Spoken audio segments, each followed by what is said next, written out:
السلام علیکم ناظرین، آج ہم اپنے ایک نئے اور ایپیسوڈ کے ساتھ آپ کی خدمت میں حاضر ہیں۔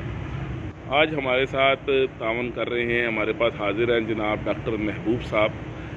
ہم ان سے یہ جو آج کا اپنا پروگرام جو ہے یہ ترتیب دیں گے، اور اس میں ڈاکٹر محبوب صاحب کے جو ہم ویوز ہیں ان کا احاطہ کریں گے کہ یہ ان کے خیالات کا اظہار کروائیں گے کہ یہ کیا کہتے ہیں حالات کے متعلق، اور جو ہمارے ٹاپک ہیں آج ان کے اوپر ہم ان سے بات کرتے ہیں۔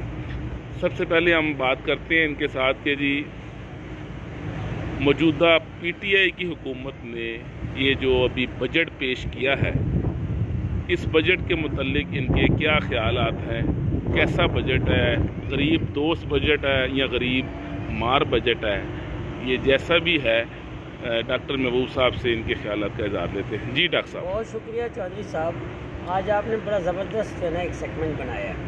پہلے تو یہ کہ یہ موجودہ جو بجٹ ہے یہ لفظوں اور ہندسوں کا ہیر پھیر ہے۔ یہ عوام کو شاید پتہ نہیں ہے کہ ماضی کی حکومتوں کے ساتھ میرے خیال سے ماضی میں جانے سے بہتر ہے کہ موجودہ پس منظر کو ہی ہم اجاگر کریں۔ اس بجٹ میں ماں سوائے کہ آپ 10% ملازمین کو دے کر پتہ نہیں کتنے % واپس ریٹرن لیں گے، اور اس کے ساتھ جو ٹیکس میرے خیال سے ان کا نام نہاد کہتے ہیں ٹیکس نیٹ بڑھے گا، یا کچھ چیزوں پہ یہ ٹیکس فری کر دیا ہے، یا اس میں کوئی بہتری آئے گی، آئی ڈونٹ نو۔ میرے خیال سے انہوں نے 3 سے 4 وزیر جو ہے وہ بجٹ کے وزیر خزانہ ہوں یا وزیر خزانہ کہہ لیں، وہ ہٹائے ہیں۔ وہ اسی لیے ہٹائے ہیں کہ ان کا ہوم ورک نہیں ہے، اور نہ ان کے پاس کوئی ایسی میرے خیال سے کوئی اعلیٰ دین کا کوئی چراغ ہے کہ جس سے ملک کی معیشت کو ٹھیک کر لیں۔ قرضوں کے اوپر قرضہ، پھر قرضہ دینے کے لیے قرضہ کے سوا اور کچھ نہیں۔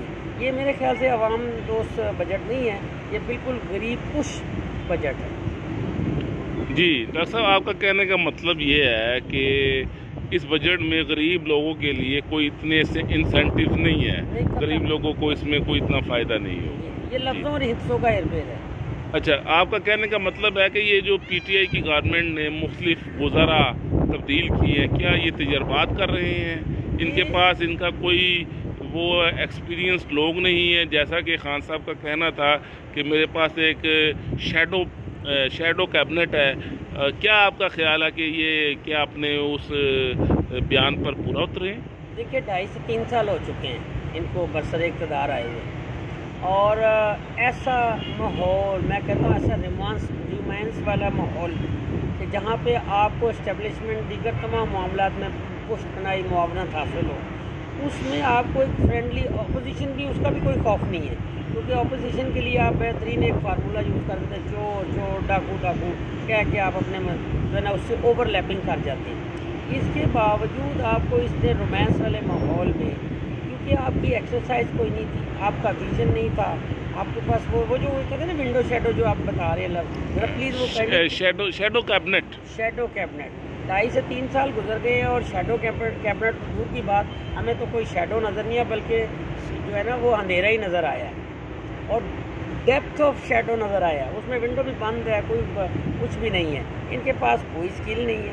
عمران خان ٹھیک ہے، وہ جو کہتے ہیں پرائم منسٹر ہیں، اب ان کا ایک ویژن ہوگا، لیکن ان کے پاس ٹیم جو ہے وہ ایسی نہیں ہے جیسا کہ وہ دماغ میں آئیڈیاز یا پلانس وغیرہ کرتے ہیں۔ جی ڈاکٹر صاحب، آپ کہہ رہے ہیں جیسا کہ آپ کا کہنا ہے کہ یہ بجٹ میں انہوں نے انڈائریکٹ ٹیکسز بے شمار ایسے لگا دیے ہیں کہ غریب کی جیب میں 10 روپے ڈال کر اور 50 روپے نکال لیے ہیں۔ اوور آل اس کو آپ کا کہنے کا مقصد ہے کہ نقصان ہی ہوا ہے۔ جی تو کیا 20 سے 30% پرائسز بڑھ گئی ہیں ہر چیز کی، جو آپ کی یوٹیلیٹی آئٹمز ہیں، جو آپ کی گھریلو استعمال کی چیزیں جو کچن کو چلاتی ہیں، جس سے عام آدمی دیکھے صبح سے شام تک ایک مزدور تھکا آ رہا جب گھر واپس جاتا ہے تو کم از کم آٹا سستا ملنا چاہیے، اسے بجلی سستی ملنی چاہیے، پانی اسے سستا ملنا چاہیے، گیس کا بل جو ہے وہ سستا ہونا چاہیے۔ یہ سب کچھ تو ویسے آپ وہ جو دیہڑی دار طبقہ ہے وہ پہلے ہی مرا ہوا تھا، اب وہ اور زیادہ اس بوجھ میں جو ہے وہ دب جائے گا۔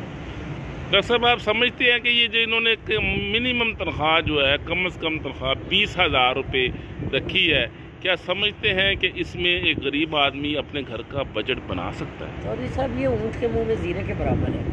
آپ مجھے کسی غریب آدمی کسی دیہڑی دار کا 20,000 میں بجٹ سیٹ کر کے دکھا دیں. اس مہنگائی کے طوفان میں ایک ایسا دلدل ہے، وہ صرف غریب کو ایک دلدل میں ڈال دیا ہے. بجائے اس کے کہ یہ منطقے دے کہ جناب ہم مہنگائی کو کم کریں گے، بلکہ وہ نئی اصطلاحیں دیتے ہیں. نئے وہ جو اس کا جو ہے نا وہ آگے اس کی اصطلاح دے دیتے ہیں. جی کسان کو ڈائریکٹ پیسے مل گئے، اس دفعہ کسان کو بہت نفع ہوا، اس دفعہ جناب جو اپنا پروڈکٹ بنانے والا اس کو فائدہ ہوا، اس جگہ ٹیکس نیٹ بڑھ گیا، یہ ہو گیا، ترقی کی شرح بڑھ گئی. یہ سب لفاظی اور ہندسوں اور لفظوں کا ہیر پیر، اس کے سوا جو سب کچھ نہیں. جی اچھا ڈاکٹر صاحب، اب بات کرتے ہیں یہ بجٹ تقریر پہ.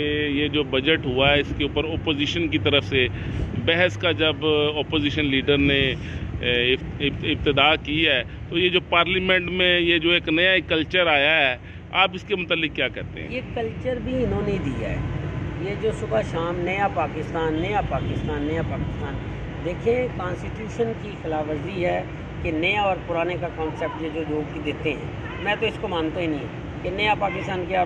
پاکستان وہی جو ہمارے قائد محمد علی جناح 1947 میں جو ڈکلیئرڈ پاکستان وہی ہے، اس کے سوا کوئی نیا پرانا پاکستان نہیں. پہلے تو میں اس کو ذرا ٹھیک کرتا، چلو آپ کی اجازت سے چودھری صاحب. اب جو بجٹ کے بعد جو اجلاس ہوتا ہے اسمبلی، نیشنل اسمبلی میں، ہمارے عوام بھولے بھالے ان لوگوں کو ہزاروں ووٹ دے کر جب ان معزز عوانوں میں بیچتے ہیں، تو کیا یہ اس لیے بیچتے ہیں کہ وہاں یہ نورا کشتی اور یہ دھنگا مشتی کریں، اور وہاں یہ جو اس نیشنل اسمبلی کا ایک اقتدار کا ہے، اس کا جو تقدس ہے، اس کو اس طرح پامال کریں. اور وہ جو بجٹ کی کاپیاں ہیں یار، اس کے اندر بھی بسم اللہ لکھی ہوتی ہے، اس میں بڑی قرآنی آیات لکھی ہوتی ہیں. کس طرح انہوں نے ایک دوسرے کے اوپر گرائی ہیں. ہم لوگ فوراً ایک دوسرے کے اوپر کافر کے فتوے جاری کر دیتے ہیں، اور پھر یہ کافروں کی فیکٹریاں بنائی ہوئی ہیں، جس طرح دل چاہے اسے کافر بنا دیتے ہیں. یہ جو کچھ ہوا ہے میرے خیال سے یہ تنزلی ہے ہمارے معاشرے کی، عدم برداشت ہے. جب آپ کسی کا ویوز نہیں سنیں گے تو آپ کے اندر یہ برداشت ہی نہیں، آپ سنیں گے نہیں تو سنائیں گے کیسے آپ. دوسری بات جو آپ نے بتائی ہے ذرا معذرت سے ریپیٹ کر دیں گے تھوڑا سا. یہ جو میں نے کہا یہ جو مار کٹائی یہ جو چلی ہے، یہ نیا کلچر آیا، اس کے متعلق آپ کا؟ سر یہ کلچر بھی انہی کا دیا ہوا ہے، یہ سو کالڈ انہی کی دیا ہوا ہے. ان کے اداروں کی جو ایک سپرمیسی تھی نا ڈاکٹر صاحب، جی یہ انہوں نے اس کو پاؤں تھلے رون دیا ہے. آپ دیکھیں پرائم منسٹر ایک بڑا آنریبل یہ ہوتا ہے اس کا ہمارا اسٹیٹس ہمارے ملک کا، جو وہ پورے ملک کا وزیر اعظم ہے، نہ کہ وہ کسی ایک جماعت کا وزیر اعظم نہیں ہے. اسے تمام اکائیوں کو، تمام جماعتوں کو یکسر طور پر اپنی ایک آنکھ سے دیکھنا پڑے گا. اور کانسٹیٹیوشن اسے ایگزیکیوشن دیتا ہے کہ وہ فار دا پیپل، وہ جو لوگوں کی خدمت کے لیے جو حلف اس نے اٹھایا ہے، ٹھیک ہے اس کی اپنے پارٹی کے، لیکن وہ پارٹی سے اب وابستگی کو ختم بالائے طاق رکھ کے ملک پاکستان کی جو اسٹیٹ ہے، ملک پاکستان کا جو آئین اسے کہتا ہے، اس کے مطابق وہ کام کرے، نہ کہ وہ اپنی پارٹی کے لیے. تو مجھے لگ رہا ہے ابھی 2.5-3 سال سے کنٹینروں سے نیچے نہیں اترے. اور یہ جو اپوزیشن کا رول ہے وہ ان کا رول بنا ہوا ہے. اپوزیشن تو بیچاری ڈیفینسو کو ہوئی پڑی ہے، یہ لوگ تو ان کا اپنا رول اپوزیشن کا بنا ہوا ہے.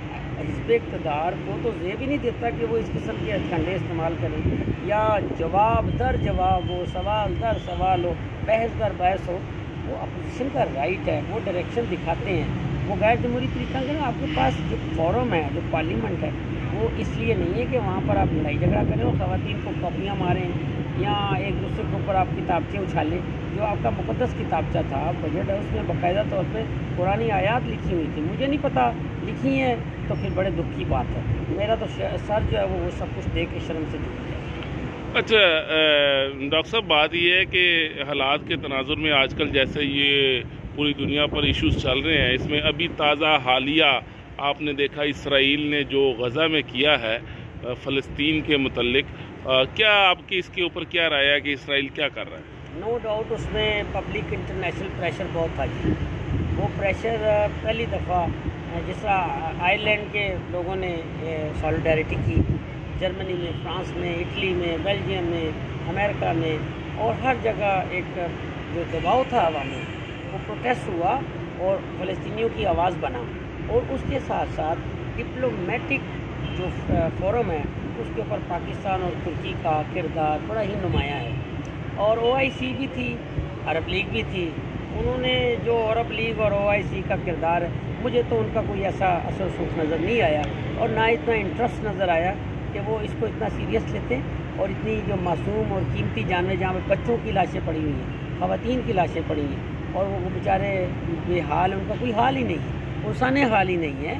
اور پھر وہ 27ویں کی رمضان المبارک رات کو جو کچھ ہوا کہ ان کے ساتھ جو ان کو نہتوں کو بیچاروں کو جو شہید کیا گیا، میں کہتا ہوں کوئی بھی دنیا کا مذہب جو ہے وہ اس چیز کی اجازت نہیں دیتا، اور یہ جو محب وطن لوگ ہیں، جو جمہوری پسند لوگ ہیں، اور ایک دوسرے کے مذہب کا جو احترام کرتے ہیں، اور سویلائزڈ لوگ ہیں، یہ ان کے منہ پر ایک تماچا تھا۔ جی ڈاکٹر صاحب، چلیں اسی تناظر میں ایک بات اور بھی کل سے یہ ایک بڑا اہم ایشو جو سامنے آیا ہے، امریکہ افغانستان کے لیے پاکستان سے دوبارہ ہوائی اڈے مانگ رہا ہے، جس میں ہمارے پرائم منسٹر عمران خان صاحب نے بیرونی میڈیا کو انٹرویو دیتے ہوئے، غیر ملکی میڈیا کو انٹرویو دیتے ہوئے سختی سے انکار کیا کہ ہمیں ایسا نہیں۔ آپ کا کیا کہنا ہے، یہ کیسا اقدام ہے؟ تو صاحب یہ بلا شبہ ایک آزاد جو نظریاتی اسٹیٹ ہے، مملکت ہے، اس کے وزیر اعظم کو بالکل ایسے ہی کرنا چاہیے تھا، اور میں یہ نہیں سمجھتا کہ عمران خان کی طرح کوئی اور بھی پرائم منسٹر ہوتا تو وہ بھی یہی کرتا۔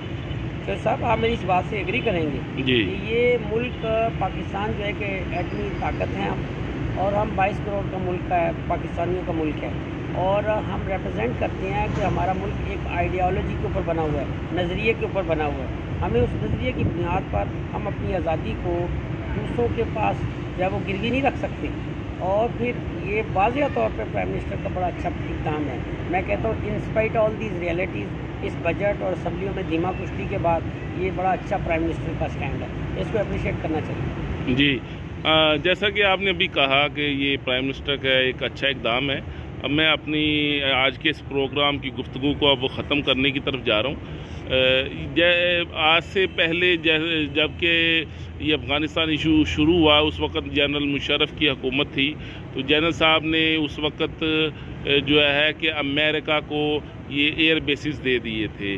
اس کے بعد ادھر سے پیپلز پارٹی کی گورنمنٹ آئی، پیپلز پارٹی نے بھی ان کو اسی طرح کنٹینیو کیا، اور سملرلی PMLN کی گورنمنٹ آئی تو PMLN نے بھی اسی کو کنٹینیو کیا، اور یہ بیسز امریکنز کے پاس رہی۔ مگر ابھی خان صاحب کا یہ اقدام جو ہے کہ انہوں نے سختی سے انکار کر دیا ہے کہ ہم کسی صورت بھی اپنی سرزمین کو افغان کے خلاف استعمال نہیں ہونے دیں گے۔